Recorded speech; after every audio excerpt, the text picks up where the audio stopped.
WrestleMania 40 va rentrer dans l'histoire. What's up les catch addicts, c'est Jimbo. Et aujourd'hui, on se retrouve pour une vidéo un peu spéciale puisqu'on va parler théorie. Et oui, catch addicts, ça faisait un bon moment que j'avais pas fait de vidéo théorie sur la chaîne et je vous cache pas que ça m'avait manqué. Et pour cette vidéo théorie, on va s'intéresser à un certain Dwayne The Rock Johnson qui a fait un retour assez surprenant du côté de SmackDown. Car je rappelle que quand il a fait son retour, The Rock était présenté comme futur challenger numéro 1 au titre de Roman Reigns du côté de WrestleMania, privant par la même occasion d'un certain Cody Rhodes d'un main event tellement mérité de WrestleMania et le hashtag WeWantCody a littéralement explosé sur les réseaux sociaux, pour au final être un The Rock heel qui rejoint Roman Reigns au sein de la Bloodline. Et je vous cache pas, les catch addicts, cette décision de faire tourner The Rock et rejoindre Roman Reigns au sein de la Bloodline, c'était la meilleure solution. Je sais pas pour vous les catch addicts, mais pour moi, j'en avais littéralement ras-le-bol de la Bloodline.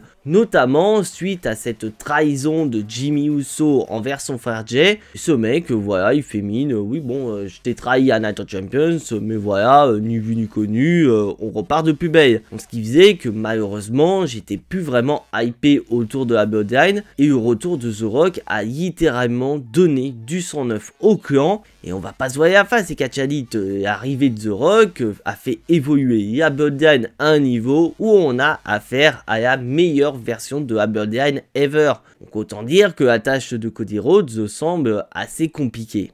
Et comme si ça suffisait pas, The Rock en tant que heel va jouer sur sa situation réelle en tant que membre du conseil d'administration de TKO en affirmant qu'il fera tout son possible pour faire en sorte que Cody Rhodes ne finisse pas son histoire à WrestleMania. Ce qui nous mène à ce match tag team qui sera le main event de la nuit 1 de WrestleMania qui va opposer Cody Rhodes et Seth Rollins contre The Rock et Roman Reigns. Donc autant dire que dans ce match, tout peut arriver. Bien sûr, comme beaucoup de catch addicts, j'aimerais bien voir Cody Rhodes et Seth Rollins remporter le combat, que ce serait la meilleure opération pour Cody Rhodes, car ça voudrait dire qu'aucun membre de la Bloodline ne sera présent lors de son match de championnat contre Roman Reigns. Et c'est une bonne chose pour Cody Rhodes, car je rappelle que c'est à cause d'une intervention de Solo Sikoa que Cody Rhodes n'a pas réussi à battre Roman Reigns l'année dernière. Donc avoir personne qui pourrait intervenir pour l'empêcher de terminer son histoire, c'est la meilleure opération souhaité pour The American Nightmare.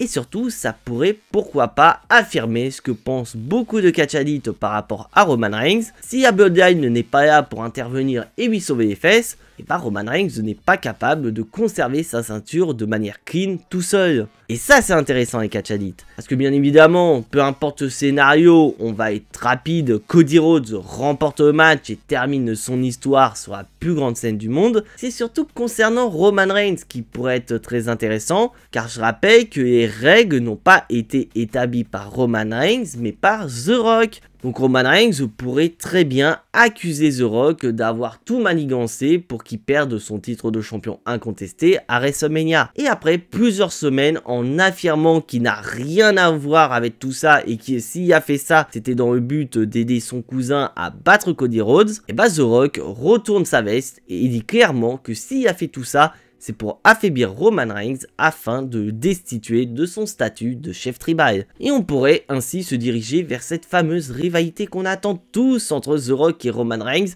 sans pour autant que le titre de champion incontesté soit en jeu. Et c'était ça le gros problème qu'on reprochait dans cette potentielle rivalité entre les deux à WrestleMania. C'est que l'affiche est prestigieuse, ça y a pas de débat, on est tous d'accord là-dessus. Mais le gros problème, c'est que c'était le titre incontesté qui était en jeu entre les deux, et ça, personne ne voulait le voir. Tandis que là, on serait tous gagnants. On aurait Cody Rhodes, champion incontesté, qui pourrait défendre son titre incontesté comme on veut le voir, c'est-à-dire de manière régulière. Et de l'autre côté, avoir The Rock et Roman Reigns qui se tapent sur la gueule pour le titre de chef tribal. Bon, après, il y a un autre scénario qui est tout à fait possible et malheureusement ça passe par la défaite de Seth Rollins et Cody Rhodes. Et là Cody Rhodes serait dans une sale situation parce que ça voudrait dire que lors de son combat, la Bloodline sera libre d'intervenir à n'importe quel moment. Donc imaginez, The Rock pourrait intervenir de la plus sale des manières en s'intégrant dans le combat en tant qu'arbitre spécial. Donc oui, The Rock en arbitre spécial, c'est pas tout à fait impossible. Surtout ça pourrait faire la promo de WWE 2K24 qui pour rappel intègre le retour de l'arbitre spécial. Et c'est là où ça peut être très intéressant et Catch Addict et le scénario serait totalement dingue car avec un The Rock arbitre spécial, Roman Reigns sera plus confiant que jamais. Côté ça peut se comprendre, quand on a The Rock, le mec le plus puissant à l'heure actuelle à WWE de son côté, il y a quoi être confiant et surtout baisser sa garde. Et ça pourrait représenter une opportunité à The Rock de retourner sa veste et porter un rock bottom à Roman Reigns pour permettre à Cody Rhodes de remporter le combat et devenir par la même occasion champion incontesté. Alors là je suis entièrement d'accord, la victoire de Cody Rhodes est moins prestigieuse que la victoire citée plus tôt. Alors certes, il devient champion incontesté, il termine son histoire, tout le monde est content. Mais avec l'intervention de The Rock, on voit qu'il y a quand même toujours cette fameuse volonté de protéger Roman Reigns dans la défaite. Alors qu'on est tous d'accord, Roman Reigns, il perd clean contre Cody Rhodes, il ne perd absolument pas en crédibilité. Car à l'heure actuelle, Cody Rhodes, c'est le top babyface de la WWE, c'est l'adversaire le plus crédible qui se présente à la porte de Roman Reigns. Donc Cody Rhodes qui bat Roman Reigns de manière clean, ça ne signifie pas perdre de aura du côté de Roman Reigns. Et voilà, on s'écarte un petit peu, on revient sur cette théorie. Et malheureusement pour Roman Reigns, cette intervention va non seulement lui coûter match, surtout Roman Reigns va se poser des questions sur pourquoi The Rock a décidé d'intervenir dans le combat, surtout contre lui. Et bah là, The Rock pourrait dire clairement qui est là pour une seule chose, devenir le nouveau chef tribal de la Bloodline. Parce que là, je vais vous arrêter tout de suite, les Catch Addict. Je sais ce que vous allez dire, il y en a qui vont me dire, oui, mais Jimbo, le titre incontesté, c'est pas le titre de chef tribal. Au début, pendant le règne de Roman Reigns, c'était le cas, le titre de chef tribal était relié au titre de champion universel. Mais depuis ce fameux tribal combat contre Jey Uso, on voit clairement que le titre incontesté et le titre de chef tribal sont deux titres totalement différents. Bon, concernant le titre incontesté, bon, je pense qu'on n'est pas tous aveugles, c'est le titre de champion qu'arbore Roman Reigns depuis pas mal de temps. C'est peu le cas à la WWE quand tu es champion, tu as une ceinture. Mais concernant le titre de chef tribal, c'est pas la même chose. Le titre de chef tribal est symbolisé par ce fameux collier de fleurs que porte Roman Reigns depuis Hell in a Cell quand il a été reconnu en tant que chef tribal par les grands sages de la famille Anoa'i. Et les exemples qui confirment mes propos, il y en a encore plein. Comme par exemple Cody Rhodes qui dit à SmackDown si je suis là, c'est pas juste pour te prendre le titre incontesté.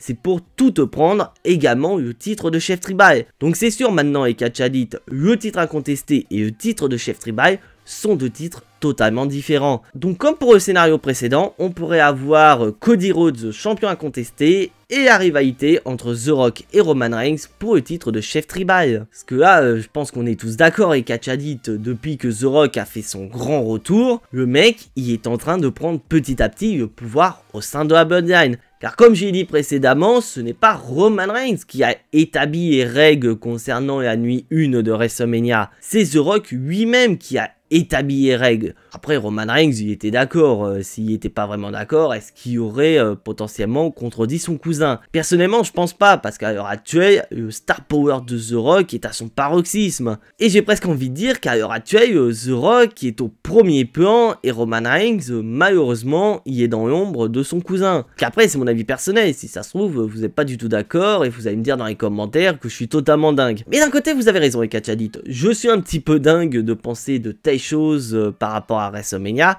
mais voilà, c'est ça ce qui fait la beauté du catch, c'est d'imaginer tout un tas de scénarios. et de voir The Rock qui prend petit à petit pouvoir au sein de la Bloodline, et de voir cette théorie se concrétiser du côté de WrestleMania, bah clairement c'est quelque chose qui pourrait être totalement dingue. Et d'un côté, je pense que j'ai pas tout à fait tort par rapport à cette théorie de The Rock qui pourrait très bien trahir Roman Reigns d'une manière ou d'une autre à WrestleMania. Mais voilà, ça reste mon avis personnel, donc si jamais vous avez d'autres théories concernant The Rock à WrestleMania, n'hésitez pas à me le dire dans l'espace des commentaires. Parce que je suis vraiment curieux de connaître vos scénarios. Si ça se trouve, vous êtes d'accord avec moi ou est-ce que vous allez sortir quelque chose de plus dingue que j'ai cité dans la vidéo.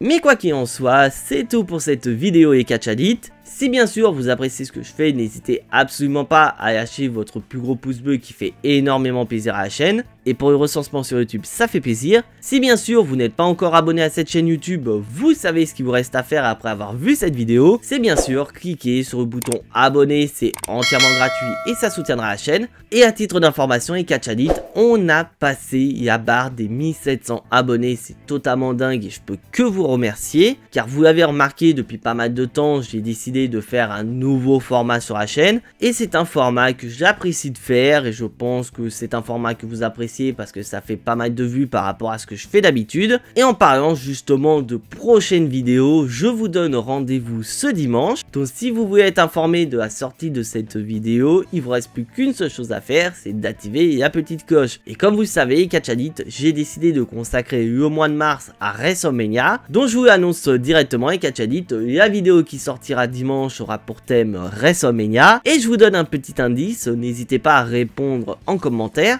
La vidéo traitera d'un WrestleMania où la plupart des catch addicts n'étaient pas nés. Moi y compris, voilà, je vous l'annonce, j'étais pas né quand ce WrestleMania a eu lieu. Donc voilà, je n'en dis pas plus, à vous de deviner dans l'espace des commentaires. Mais en attendant, je vous donne tous rendez-vous ce dimanche. Et n'oubliez pas, le plus important, soyez tous très fiers d'être des catch addicts. C'était Jimbo, et à la prochaine.